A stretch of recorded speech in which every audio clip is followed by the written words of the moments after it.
coube-me a mim apresentar este programa, esta nossa opção pastoral, e é com muito gosto que eu a apresento, embora não sei se conseguirei transmitir aquilo que gostaria de transmitir, mas este documento é público, não é? Podeis copiá-lo, portanto não deis a tirar notas nem essas coisas, é melhor ir lá copiá-lo e lê-lo. Eu vou aqui tirar, penso eu, talvez algo que ajude a entendê-lo, a percebê-lo, a assimilá-lo e sobretudo a empenhar-se na sua concretização, porque é preciso mesmo o esforço de todos, é preciso mesmo o esforço de todos. Portanto, nova organização da pastoral paroquial em chave missionária. Cada palavrinha é importante, não vou falar sobre isso. E depois, aquele texto do Evangelho, versículo que o inspira: ide e fazei discípulos de todos os povos. Não precisa de comentários, não é? Ora bem, isto que está aqui, e eu preciso ler, vocês estão a ler, é o esquema que eu vou seguir. E é o esquema do documento, portanto eu não vou dizer coisas a mais, quando muito irei a menos do documento, estáis a entender? Princípios inspiradores, motivações e critérios, que é o número principal, é o segundo, e depois o modo de concretizar este programa. E algumas conclusões no fim, se tivermos tempo, não é? Ora bem, começamos pelos princípios inspiradores, digamos assim. É sempre o ide. O ide, não sei se já notastes, e com o novo missal, certamente nas paróquias já se começou a utilizar a saudação final, a despedida final. A esse ide, não se diz simplesmente ide em paz, mas ide e anunciai, não é? O Evangelho, ide e testemunhai o Evangelho com a vossa vida. Portanto, estamos a reforçar este ide que é contínuo, que se repete, não é? Ide, todos, tudo e sempre em missão. Este é um lema do ano que tivemos, o ano missionário nacional, que tivemos há pouco tempo, numa carta pastoral dos bispos, a essa altura de uma nota pastoral. Portanto, é um mandato renovado de Cristo a todos os batizados. É importante, pede-nos o Papa, acolher os cenários e desafios sempre novos, dispor-se a uma permanente saída missionária para chegar a todos e a todas as periferias. Palavras conhecidas mesmo da Evangelii Gaudium, a alegria do Evangelho, periferias humanas e periferias geográficas.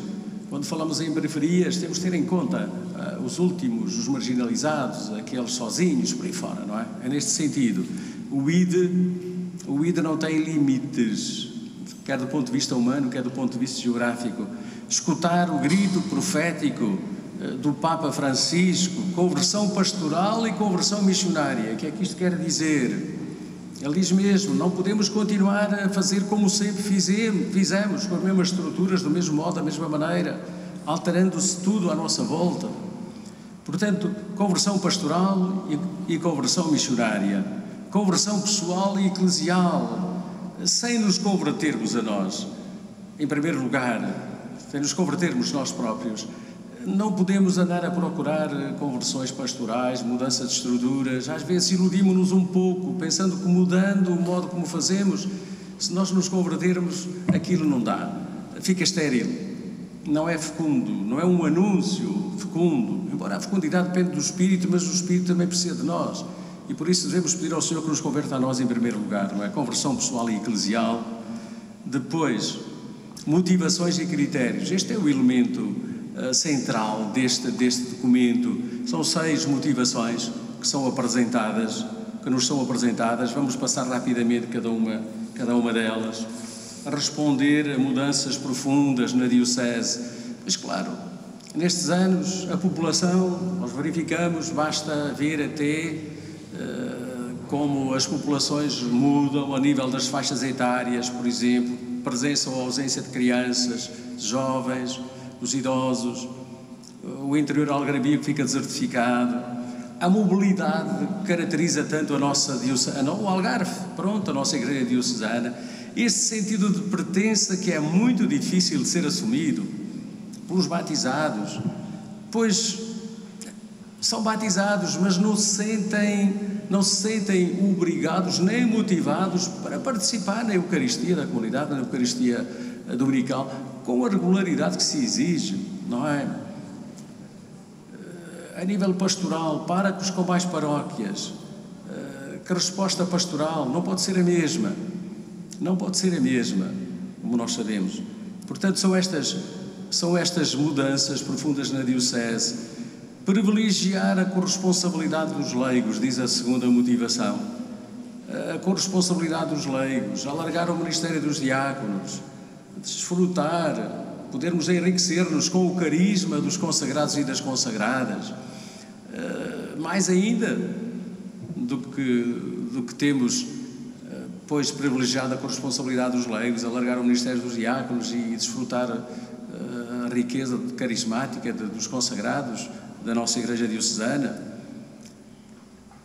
Complementaridade e corresponsabilidade são tudo palavras que dispensam grandes discursos, pronto, a própria leitura 2 da Carta aos Romanos, ou o capítulo 11 da Carta aos Coríntios, fala exatamente nessa complementaridade, fala precisamente nesse enriquecimento mútuo a partir dos dons de cada um, dos serviços que cada um é chamado a prestar, neste corpo de Cristo que todos nós constituímos, comunidades geradoras de ministérios e serviços. Isto é muito importante.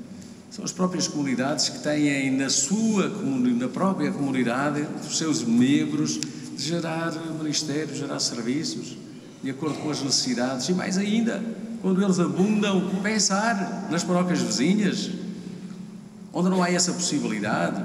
Daí olhai a razão destas regiões pastorais que criamos, destes centros evangelizadores, é para chegar a esta partilha, que é uma partilha fraterna, como nós sabemos, não é? Comunhão, missão. As duas palavras têm que andar unidas, não é? Uma sem a outra não dá. E para isto exige-se tudo, formação. E felizmente a nossa Igreja Diocesana tem apostado muito na formação, desde Dom Manuel Madureira, desde a preparação da passagem do milénio, não é? Que se gerou esse movimento de formação alargada de leigos. Este curso básico de teologia que está a decorrer, o outro que já decorreu, são expressão disso. Penso que ainda não conseguimos aproveitar suficientemente aqueles leigos que fizeram esse curso, que aprofundaram esse curso. Alguns foram ordenados diáconos já, não é, no primeiro curso, mas temos que pensar nisso melhor, não é? Porque há aí uma riqueza que penso eu que não está suficientemente aproveitada. Continuamos nas motivações e critérios. Assumir o novo paradigma pastoral no ser e no agir, de modo particular do bispo e dos presbíteros, pois claro, temos que situar de maneira diferente o modo como exercemos o nosso ministério, não é? Integrando neste grande serviço à Igreja Diocesana, mas integrando também na corresponsabilidade dos leigos, na complementaridade de todos os dons e de todos os serviços. O novo paradigma pastoral porquê? Menos vocações, menos ordenações. Isso é evidente, não é? O clero, mais paróquias e mais envelhecidos. Alguém me dizia, nós não podemos dizer que somos poucos. Podemos dizer que somos menos do que éramos. Poucos não. Os apóstolos eram 12 e nunca se queixaram que eram só 12. E Jesus mandou-os para todo o mundo. Ou seja, este ser menos pode resultar em mais, não é? Se criarmos as condições desta corresponsabilidade, desta complementaridade dos serviços também dos leigos nas nossas paróquias. Portanto, não devemos assustar-nos de ser menos. Devemos assustar-nos se não conseguimos transformar o menos em mais, mas alargando essa corresponsabilidade a todos os níveis, não é? Promover o despertar de diferentes carismas e ministérios em lugar de os exercer, pois a tendência que vem de trás da formação também, é de um pároco na paróquia, pois ser o centro de tudo, ser o motor de tudo, ser ele a fazer as coisas, não é? Porque não se encontra modo de obviar, não é? A falta de gente que faça isso. Temos que passar a este promover, a este despertar de diferentes carismas e ministérios em lugar de os exercer. É isso que quer dizer, percebemos todos. E depois abrir-se à novidade do Espírito. Sem isso nada feito, não é? Aliás, essa mensagem já foi, até com o canto, cantámos, isso tudo, não dá. Sem ele não dá, é ele o grande protagonista, não é? Da evangelização da Igreja, é ele. Estamos a viver o tempo do Espírito, desde a ascensão de Jesus ao céu, a descida do Espírito Santo, é o tempo do Espírito, é o tempo do Espírito. É ele que conduz, que ilumina, que fortalece, daí a importância de se deixar incendiar pelo Espírito Santo, como dizia, o que nos diz hoje o Espírito, nos diz hoje, como Igreja Diocesana, como paróquias, como bispo, presbíteros, diáconos, como leigos, que têm este serviço, não é? Nas paróquias, o que é que ele hoje nos diz?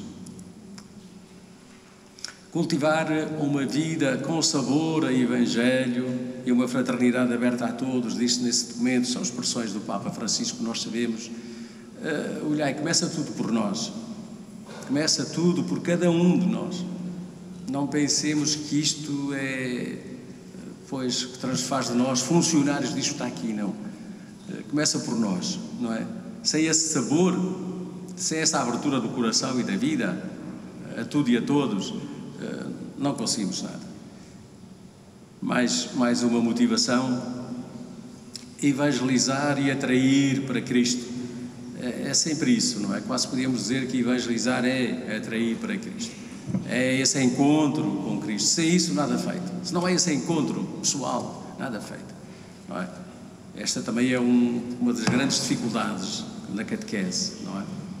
Há transmissão de doutrina, mas não se criam as condições para esse encontro com a pessoa de Cristo, nas diferentes idades, não é? Da infância, da adolescência, da juventude.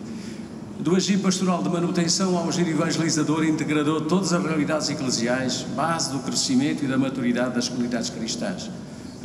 É um elemento a ter em conta. Construir a comunhão e a sinodalidade, o caminho da Igreja no terceiro milénio. Estas coisas estão muito interligadas. Este documento e a sinodalidade, o programa pastoral que nos vai ser apresentado, é tudo enriquecedor, digamos assim, dos objetivos que nos propomos e que pretendemos. Sem uma cultura de comunhão e de sinodalidade não é possível a conversão e a mudança, não é? Inclusivamente a nível das estruturas. Passamos ao terceiro ponto, já mais concreto, a operacionalidade. Como é que vamos concretizar estes princípios inspiradores? Em primeiro lugar, a reorganização da estrutura pastoral e territorial da Diocese, como já vimos, privilegiar a nova realidade das paróquias, proximidade, comum identidade, sentido de pertença. Portanto, isto pesou também, tanto que há paróquias que estão numa região pastoral, embora pertençam a outro concelho, porque depende da proximidade geográfica e das pessoas, das comunidades. Portanto, isso pesou um bocadinho, embora não seja fácil, né? Não há uma, digamos assim, uma opinião única a esse propósito. Por isso é que este documento, como direi, é um documento aberto, não é? Promover um dinamismo pastoral comum entre presbíteros, consagrados e leigos. Tem que haver esta conjugação de carismas, de dons, claro, de ministérios, de serviços. Só assim é que nos enriquecemos e que se enriquece a nossa Igreja Diocesana e toda a Igreja, não é? 3 regiões pastorais, como já escutámos: Barlavento, Centro, Sotavento. Portanto, são quase divisões naturais. Não foi preciso muito esforço para chegar a esta conclusão, não é verdade? Expressão da compreensão natural e cultural da Diocese, da compreensão geográfica, queremos dizer também, não é? Coordenadas por um vigário episcopal regional, que acabaram de tomar posse, por isso isto torna-se mais fácil de entender e de perceber, não é? O objetivo é promover uma pastoral conjunta com a partilha de todos os recursos disponíveis, pessoas e meios. Depois, pessoas e meios, mesmo a nível de encontros, de reuniões, de diversos níveis, de formação inclusive, de celebração, ou dos serviços pastorais, conselhos pastorais, conselhos económicos, onde for possível, não é? Está tudo aberto nesta colaboração, a esta colaboração. Centros evangelizadores. As regiões pastorais seriam grandes demais, não é verdade? Seriam muito grandes, mas há estes núcleos que também têm uma identidade própria, que podem tornar mais operacional, mais operativas não é? As propostas que se fazem. Objetivo, apoio mútuo aos diversos níveis da pastoral e do caminho sinodal. Atenção, centros evangelizadores missionários, porque queremos acentuar a partilha dentro do mesmo centro, não é? Tudo de pessoas também, não é? Uma comunidade que vai, que ajuda a outra, enfim, é nesse sentido. Apoio mútuo aos diversos níveis da pastoral e do caminho sinodal. Constituição, comunidades paroquiais mais próximas, proximidade sociológica e afetiva. Tem-se em conta isso. Barlavento há 3 centros, Lagos, Portimão e Silves. No centro, 4 centros, Armação, Pera, Albufeira, Lolé, Quarteira. Sotavento, 3 centros, Faro, Bolhão e Tavira. Penso que aí mais à frente direi, este ano nós propomos-nos, sobretudo, que a região pastoral do Barlavento funciona como uma região piloto, não é? Onde se avance o mais possível e se vá descobrindo, se vá partilhando também o caminho a seguir, se avance neste programa. As outras vão procurando acompanhar na medida das suas possibilidades, vão continuando esta partilha, vamos enriquecendo o próprio programa, não é um programa fechado, penso que à frente eu digo isso, não é? Centros evangelizadores missionários têm também um coordenador pastoral, não é verdade? Promover a organização conjunta das estruturas e da pastoral, da evangelização local, despertar e fazer emergir nas comunidades leigos já formados ou formados, postos e capazes de colaborar e assumir este projeto. É muito importante isso. E possivelmente entre aqueles que tiveram a oportunidade de concluir até com aproveitamento ou mesmo só como ouvintes o curso básico de Teologia do Céfala, não é?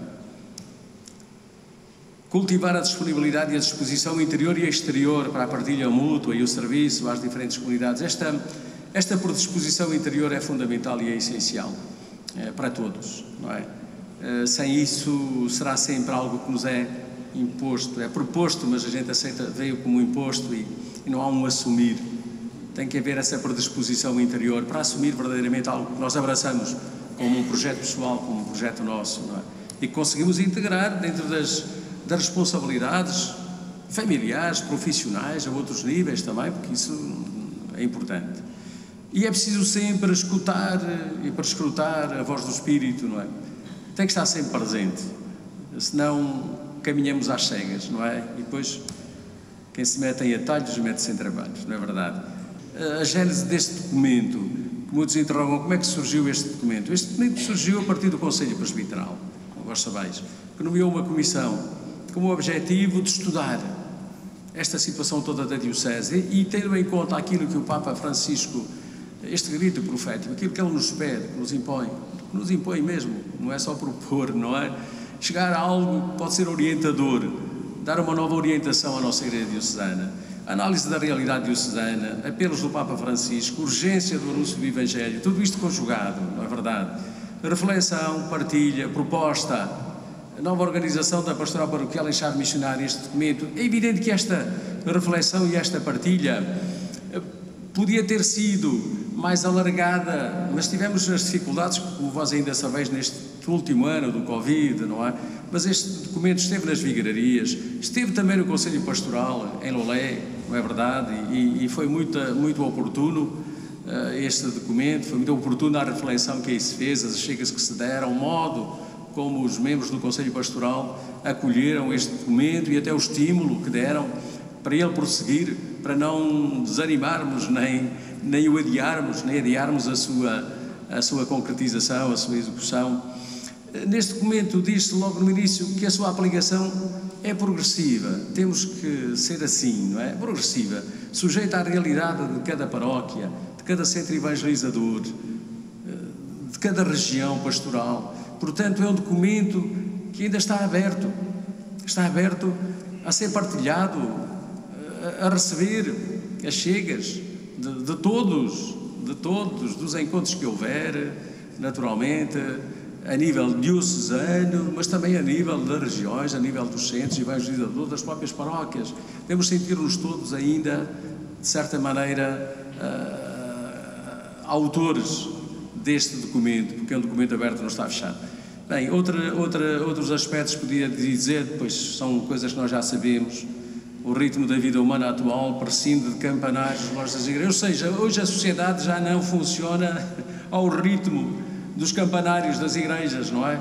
Eu, tempos a tempos, recebo lá uma carta de algum estrangeiro aborrecido pelas horas que dá o relógio da torre da igreja, que ele vive ali perto, porque ele quer dormir e o relógio não deixa, não é? Mas o povo também não deixa que ele se cale.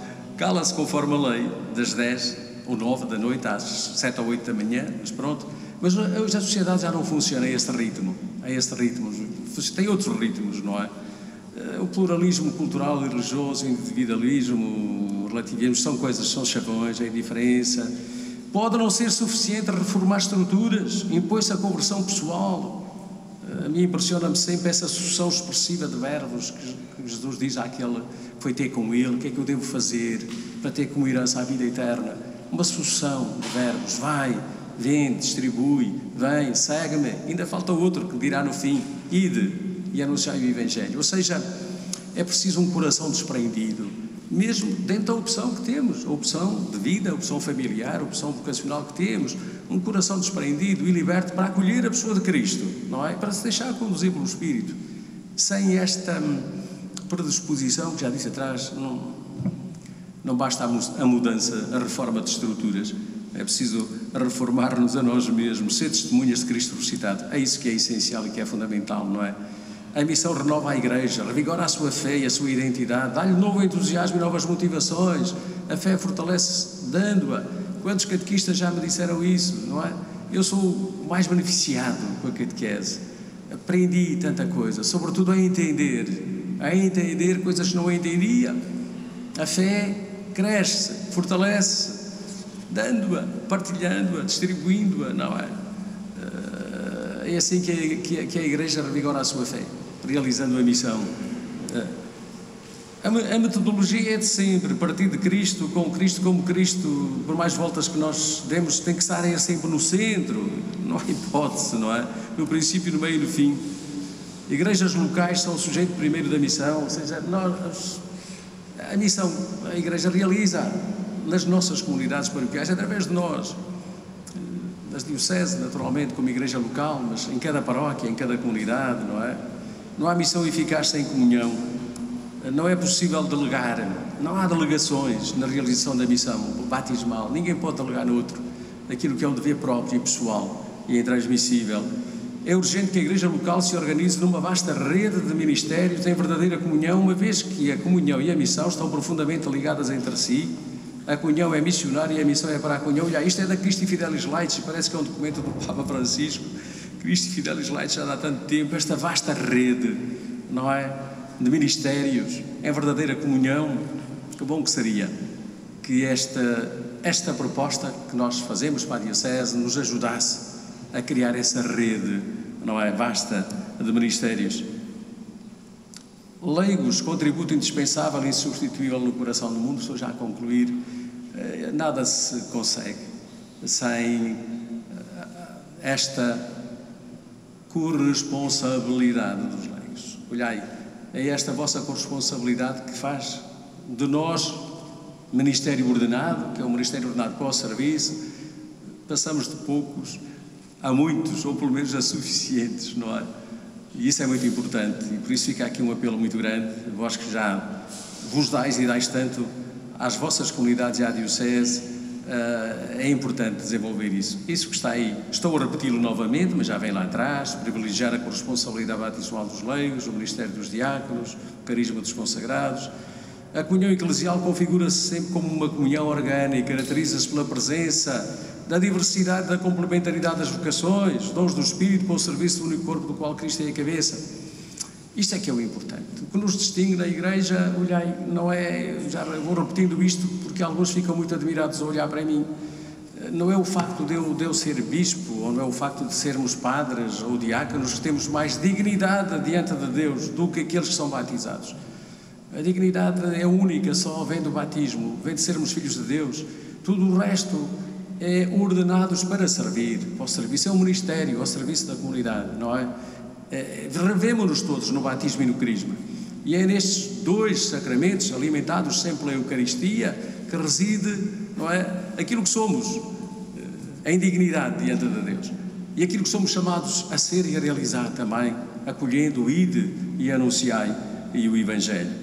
Isso é que é importante e é fundamental. Pois, concluindo, vou buscar o Evangelho Anunciando número 80, lá atrás. Conservar o fervor do Espírito e a suave e reconfortante alegria de evangelizar, mesmo quando for preciso semear com lágrimas, disse-nos já Paulo VI, São Paulo VI, não é? O mundo do nosso tempo quer receber a boa nova não de evangelizadores tristes e abatidos, impacientes ou ansiosos, mas de ministros do Evangelho, dirá o Papa Francisco, discípulos missionários, cuja vida irradia fervor e alegria, que aceitaram arriscar a própria vida para que a Igreja possa nascer e crescer no meio do mundo. Pois, muito obrigado pela vossa paciência, não é? E mãos à obra.